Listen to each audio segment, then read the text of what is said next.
Ótima notícia para o Fluminense. O tricolor deve ter reforço em 2024. Uma notícia fantástica do retorno desse jogador à equipe do Fluminense. A gente vai falar também do retorno de um outro atleta para a partida de amanhã contra o Atlético Mineiro, além de trazer informações sobre a partida do Fluminense contra o São Paulo, que já tem nova data, palco confirmado, tudo certinho oficializado pela CBF. Então, várias informações nesse vídeo aqui para você, tricolor, ficar muito bem informado desde já. Então, te convido a assistir esse vídeo até o fim para ficar por dentro de tudo que acontece com o Flusão e deixar o like, que ajuda demais, fortalece muito o nosso trabalho por aqui, beleza? Eu quero começar então falando de Fluminense e São Paulo, meus amigos e minhas amigas. É aquela partida que já havíamos comentado aqui, que poderia acabar caindo no meio da data FIFA. Fluminense, não preciso nem contar, né? Todo mundo já sabe, todo mundo está ansioso demais para esse dia. Joga a final da Libertadores, vai ser no dia 4 de novembro,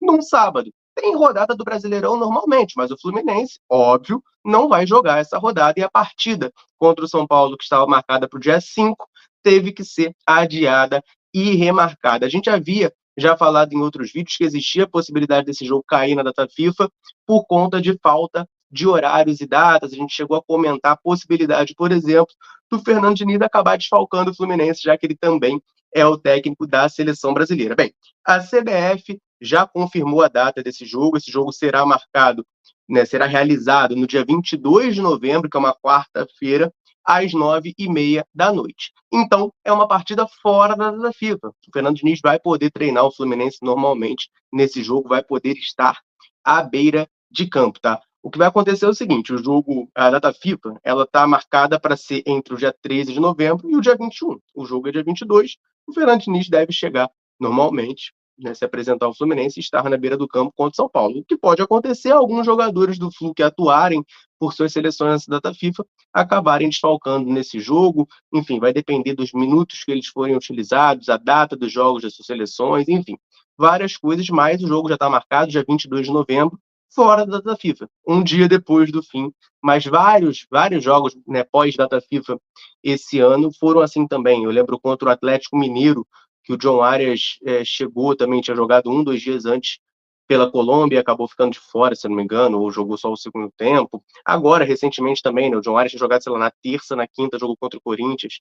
Enfim, isso é meio que normal. Então, a CBF conseguiu arranjar esse calendário aí para que a partida entre Fluminense e São Paulo no Maracanã não ocorra durante a data FIFA. Mas falando de partida do Fluminense amanhã, o Fluminense pega o Atlético Mineiro lá em Minas Gerais, vai ser o primeiro jogo da história do Fluminense na Arena do Galo, e a gente tem algumas informações para trazer sobre esse jogo. A primeira delas não é exatamente sobre o jogo, mas, claro, interfere e impacta, que é a situação do Felipe Melo, tá? Tem informação do lance sobre a situação do nosso Pitbull, tá? O Felipe Melo, a gente lembra, teve aquele probleminha físico contra o Goiás, saiu no primeiro tempo sentindo uma fisgada na coxa. O lance traz informações de que ele segue sentindo dores na coxa, mas que não preocupa para a final. Está fazendo tratamento, não preocupa para a final e deve ser preservado. Não vai jogar contra o Atlético Mineiro amanhã e também não joga contra o Bahia no meio de semana. Então, Felipe Melo preservado, volta a campo somente na final da Libertadores. Então, desfalque para o jogo de amanhã. Mas notícia boa visando a final, né? Felipe Melo não deve desfalcar. É uma peça que eu acho muito importante desse time, principalmente no quesito mental e no quesito de liderança. Segue com dores, essa é a informação do lance, mas deve atuar na final da Libertadores. Agora, falando da partida de amanhã, em específico, a gente deve ter o retorno do John Kennedy. Primeiro saiu a informação lá do jornal O Dia de que o John Kennedy pode acabar retornando ao time nessa partida. Ele chegou a treinar antes do jogo contra o Goiás, mas não foi relacionado nessa partida de quarta-feira e deve ser relacionado para a partida de amanhã à noite, lá em Minas Gerais. O John Kennedy não joga desde o dia 8 de outubro contra o Botafogo, ele foi titular, atuou naquele jogo, depois teve data FIFA, jogou contra Corinthians, Bragantino e Goiás. John Kennedy não participou de nenhum dos 3 jogos, deve voltar ao time contra o Atlético Mineiro. Ele que tinha uma pubalgia, né, tá se recuperando desse probleminha, tá? Questão importante dessa partida é a arbitragem. CBF confirmou Rafael Claus no comando de Atlético Mineiro e Fluminense. Essa é uma notícia que eu sempre lamento, porque o Rafael Claus, além de ser um árbitro polêmico, é um árbitro com quem o Fluminense tem um terrível histórico. Meus amigos e minhas amigas, Rafael Claus apitando jogos do Fluminense. 34 jogos em toda a história, e presta bem atenção nisso. São 9 vitórias do Fluminense, 5 empates e 20 derrotas. 20 derrotas com o Rafael Claus no comando. O aproveitamento é de 31,37%. Esse é aproveitamento de time rebaixado, tá? O uso do VAR com o Rafael Claus no comando são 6 vezes a favor e 10 contra, né? Uma goleada ali, né? 4 VAR de diferença contra do que a favor. Com o Rafael Claus é sempre uma preocupação. E a outra preocupação que eu também tenho é porque a provável escalação do Fluminense tem o David Braz titular, né? A gente já sabe aquela velha história do David Braz com o Rafael Claus, é um árbitro que frequentemente expulsa o David Braz, embora sejamos justos, as últimas vezes que ele apitou o jogo do Fluminense, o David Braz não foi expulso, mas David Braz deve ser titular do Fluminense na partida de amanhã, né? Também retornando, o Marcelo Neves trouxe a provável escalação lá no GE, e o Diniz, me surpreendendo, tá? Deve ir com o time praticamente titular nesse jogo contra o Atlético, há uma semana da final, tá?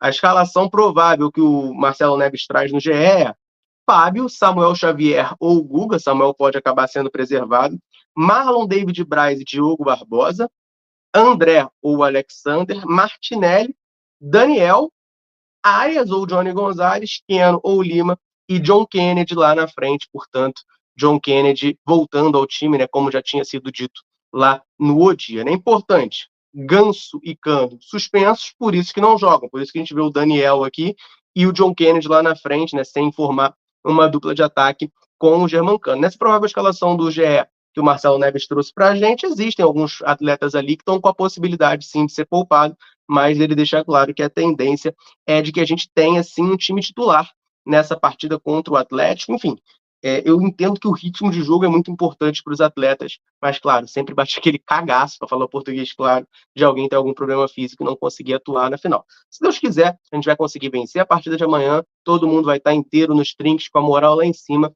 para ganhar o Boca Juniors no dia 4, a gente ser campeão da Copa Libertadores da América. Essa é a nossa esperança, é o nosso sonho. E já que eu estava falando do David Braz, né? A situação da zaga do Fluminense, Marlon e David Braz escalados para amanhã, o Felipe Melo com esse probleminha, o Nino teve entorse no joelho, mas deve sim conseguir atuar no dia 4. E a gente nesse ano ainda teve problema com o Vitor Mendes, afastado pelo. O Fluminense afastou ele quando ele foi citado na operação penalidade máxima, que investiga manipulações nas apostas esportivas no futebol brasileiro. Agora já foi até julgado, está aí afastado do esporte por cerca de 2 anos, que o Vitor Mendes vai ficar fora. E um outro problema que a gente teve foi com o Manuel. O zagueiro Manuel foi afastado ali por volta de junho, do começo do mês de junho, do Fluminense, com suspeita de uso de uma substância chamada ostarina, portanto foi pego no exame antidoping. E você, tricolor, que sempre vem aqui na central e pergunta, e o Manuel, tem notícias dele? Finalmente temos notícias do Manuel, saiu agorinha no GE, uma notícia muito boa, por sinal, tá? É assim, muito boa dadas as circunstâncias. Repito, o Manuel foi indiciado por suspeita de uso de uma substância chamada ostarina no exame antidoping. E ele ficou afastado desde então, teve todo aquele imbróglio de marca um julgamento, depois adia, muda advogado, isso e aquilo, e nada do Manuel ser julgado, nada dele ser julgado. Mas o GE acaba de trazer a informação de que ele foi julgado e pegou a pena mínima, o que é uma excelente notícia. O Manuel foi suspenso, portanto, por 8 meses fora do gramado, só que grande parte desses 8 meses ele já cumpriu.